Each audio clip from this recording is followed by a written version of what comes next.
I'm glad that the snow and ice didn't keep you away. There's still more who are coming. All right. What if I told you that I was going to take you to a land of milk and honey? Would you want to go to this land of milk and honey? It would be super messy. It would be super messy, perhaps. So you might ask, like, tell me about this land of milk and honey. And so I will tell you about this land of milk and honey. It might be messy, but it also might be very, very sweet, right? It might be a fun place. So a long time ago, the Reverend Dr. Martin Luther King, who many of us have heard of before, he was a leader of the civil rights movement here in the United States. And he often talked about a land flowing with milk and honey, but he called it by a different name. He called it the Promised Land. Can you say the Promised Land? The Promised Land. So he often spoke about the Promised Land. Now, the Promised Land was an idea that he had, and it was an idea that would inspire people, that would really make people imagine this new possibility, this new way of doing things. And it was important that the people had a new way of doing things because the way that they were doing things wasn't working out very well for a lot of people. Now, the civil rights movement in the United States was a fight to get equality and voting rights for all people in this country, because at the time, all people were not allowed to vote and all people were not treated in a way that was fair.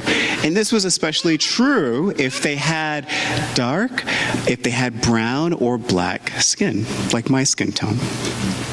So he worked to change that. Now, Dr. King would use his speeches to encourage people so that they would fight for equality and for voting rights for all. So he would say, I can see the Promised Land, and I may not make it there with you, but I know that it is real, and I know that together we will make it. Now, this idea of a promised land, this land flowing with milk and honey, is actually a really, really old idea. It's 5,000 years old, at the very least. And the first person to say it comes from the Jewish tradition, and his name was Moses. And this is what an artist thinks that he looked like. And he's holding these stone tablets, which is a story for all ages for another time. So Moses talked about this promised land, and he wanted to encourage the people to go there. Now, the promised land is great, not just because it has milk and honey in it, which would have been really nice things.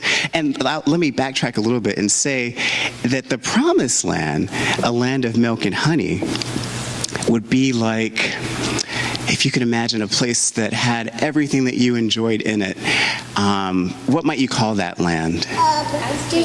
Ice cream land, candy land, chocolate candy land. So milk and honey is a way of saying that, this land where everything that you enjoyed lived in that land. Now, milk and honey was just one example, but another way of describing that would be to say that this is a land where there is love, where there is peace, where there is sharing, where there is imagination, and people live in very creative ways. That's the land of milk and honey. That's the promised land. Now, some people thought that this land was really, really far away. So when Moses and Dr. Martin Luther King was talking about the promised land, they thought it would take a long time to get there, and that it would be a journey, at least 40 years, maybe 100 years, or 1,000 years.